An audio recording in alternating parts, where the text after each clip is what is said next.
This is actually take 3 for me, so I'm trying to get it perfect. I know I'm just not going to be perfect, but third time's a charm.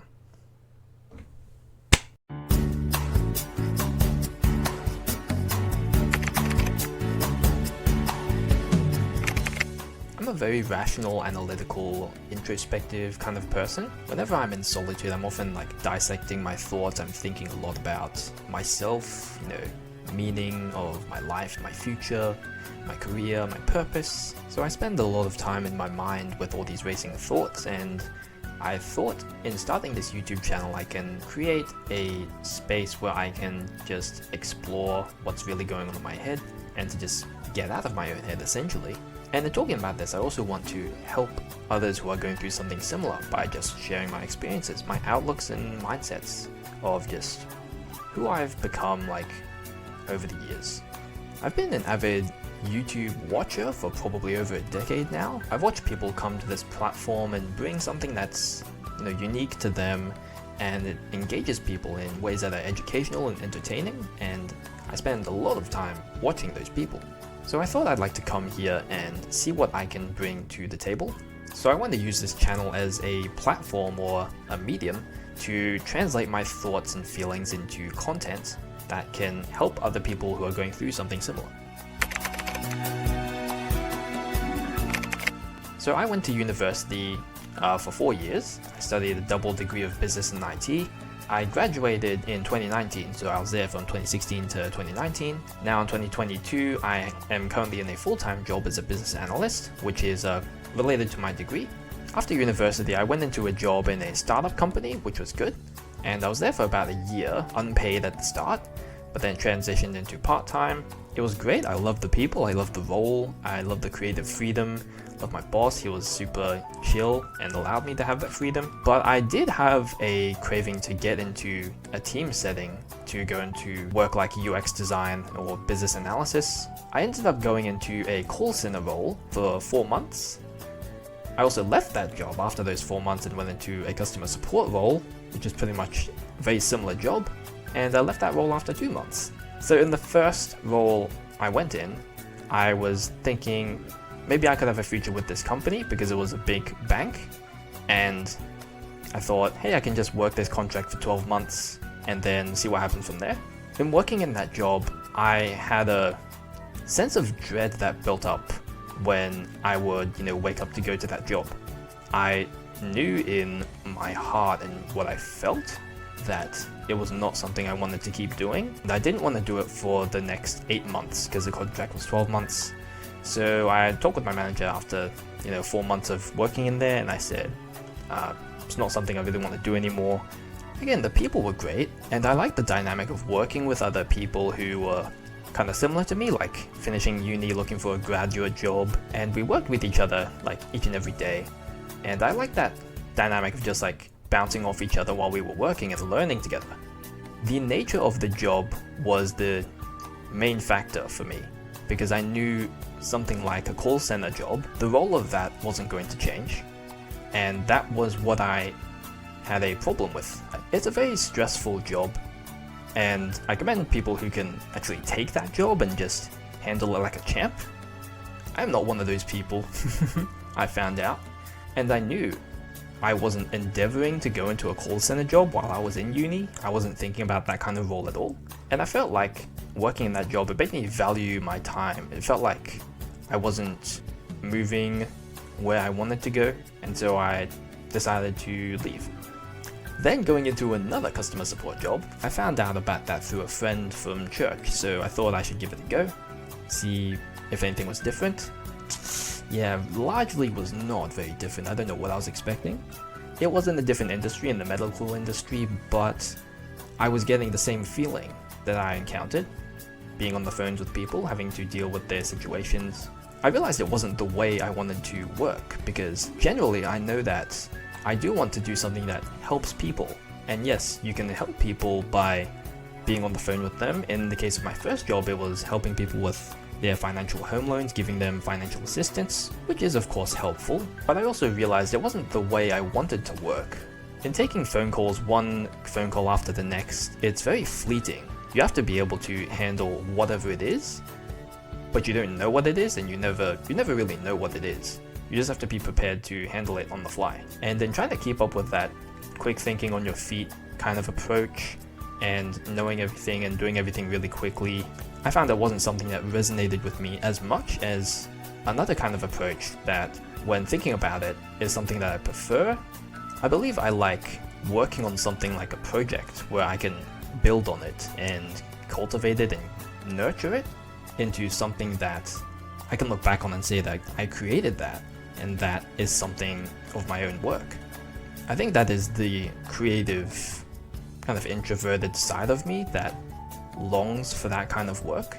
And that's what I thought when I left both of those jobs, is that I wanted to make progress and walk towards that. So after leaving that second customer support job, I was actually 6 months out of any job until I found my current job as a full-time business analyst. In those 6 months, I actually took time to explore what other kind of paths I could take to like creating some kind of career. And I dabbled quite a bit in digital arts. And I do like making that art. I like the creative process of it. It's taking a bit for me to get used to, and I'm still not that good at it. I used to do art when I was a kid. I used to do sketches of manga characters like from Dragon Ball and Naruto, etc. So this was very much like kind of rekindling those creative interests I had when I was younger that I kind of put to the side. So I dabbled in it, and I do like it. It's just in the sense of digital art, there's a lot of things that you have to do to build your kind of brand as an artist in the print-on-demand space, because that's where I was putting my art. It's like you have to be the artist, you have to be the marketer, you have to be the one who gets the dimensions right to put it on the merchandise. You have to sort out the shipping and the costs of shipping. You have to calculate if you're going to make enough money from said products and sale. So I realized there was a lot involved in the process, and I thought for now I'd put it to the side. But it is something that I can pick up and go back to and continue to learn and find out how I can make this an effective source of income and hopefully have that as an option to turn it into a career. I was also investigating UX design, user experience design. So I was doing an online course. I started doing Google's course, and I did the first 2 modules of it. So there's 6 modules. And I thought I'd put that to the side as well for the meantime, because that was when I got my job offer for my current role as a full-time business analyst. And in this job that I have now as a business analyst, I do like it, yeah. As in, it aligns with my degree from what I studied with, which is a big plus. The people are great. The people are quite supportive. My leader especially is just very embracing and like welcoming with any questions that I have and helping me to get familiar with the process of things. So I like the role, and I definitely like it more than the call center jobs that I was in. And I did take it because I saw that they did have a design department, so they have UX designers who work on things like their website and probably marketing as well, which I did in my first job with the small business after university. So I saw potential in pivoting to something that would resonate even more with me. I'm still eager to exercise that interest. I'm still eager to capitalize on that interest of creativity and UX design. It also intrigues me of the psychological aspect of it, because I like understanding people and their thoughts and behaviors, why we do things. It gets me curious about it.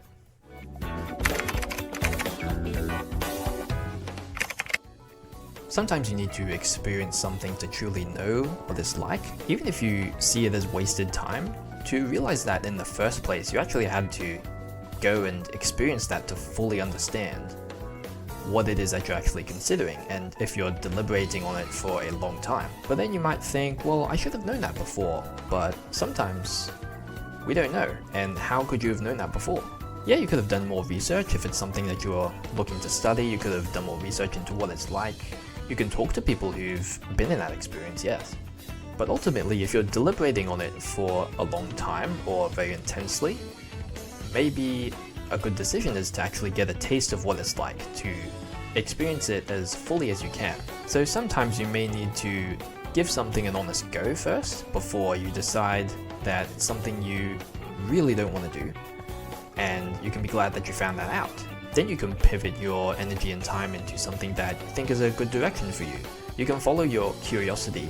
What do you think you're interested in? Have you seen that in the past? Would you like to find that and rekindle that and see what happens? And if that's something that you found when you were young, how does that translate to today's society? I watched a video from Healthy Gamer GG on YouTube, his video, What is Passion? And 35 minutes in, about there, he talks about how there are many different opportunities that can branch out from one subject matter or one job or industry. So for video games, I considered this when I was in high school. So for instance, from the subject of video games, you could be a professional gamer, but even if you're not good enough to be a gamer or you don't want to be, there's other opportunities that can surround that, such as a commentator. So I played League of Legends, and the company Riot Games, they are just a normal, regular company in that sense that they have a marketing team, they have a sound design and production team, they have event coordinators that will help secure the venues and stadiums for their professional gaming events. So there's many different ways that you can get involved with an area that you're interested in, or an industry, or a company. And this is something I never really considered until I think I finished uni, because our whole life we're kind of educated and we're given stuff, we're given things to do. Now when we come out into university, and especially after university, we essentially have a lot of choice, there's a lot of opportunity, and there's almost so much that we may not know what to do with all of it, because most of our lives, if we went through the education system, all these choices were made for us, and we got to complain about it because it was someone else telling us to do it. Now that there's no one else telling us to do it, who are we to blame if we don't succeed, if we don't find something to work on? We can only blame ourselves, and that is something that is hard to sit with. If something's only your fault, that you need to take responsibility for that. So in the video of Healthy Gamer, he talks about how sometimes we try to cram our passion into one very narrow institutional career, but in current times, with all this opportunity, all these jobs that we wouldn't have imagined way back when our parents were our age, it's like we're changing from set train tracks into ATVs as the new mode of transport, so we can move a lot more freely and go in different ways and different modes that we wouldn't have imagined many years ago. And if we're trying to take that narrow approach to try to cram our passion into an institutional career, he says it's like trying to use old strats in the new meta for video games, trying to use something that's a bit outdated, that's been done for many years, but realizing it's not the only way to do something now. So with all these choices, there is a perspective that is saying, I don't want this many choices. I want the decision to be easy, and so I don't have to make the decision for myself. And when my parents were my age, they didn't have much choice to go into. They didn't have universities initially, but when they did come, they were the thing. Like, you just go to uni and then you get a degree, and you go get a job. And it's still the case today that exists as a pathway. And it was easy in a sense because they had limited choices and they didn't have to make decisions. They didn't have to deliberate on the many choices that they had. And many choices isn't necessarily a bad thing, it's just that we should learn how to take advantage of them and leverage them in a way that can help us. With all the opportunity that we have, realize that it is high risk, high reward to go down some certain paths, and it's not all something that we could control. And yeah, maybe that scares us. But it is about taking that step of now taking responsibility for your actions, and whether that happens or whether it half happens or not at all, or whether you actually really do get it and succeed, whatever you want to do, that's up to you now, and it's no one who's telling you or giving you an assignment for it that you can complain about. When you see parents with their kids, they give them choices sometimes, but sometimes they don't respond or they don't know how to respond, and they don't decide, so they may be confused. So you just decide for them. And if they don't know what they want, they can't decide, you just get them to try things. So I think we should learn a bit from that kind of relationship and those decisions, is we try things, give things an honest go.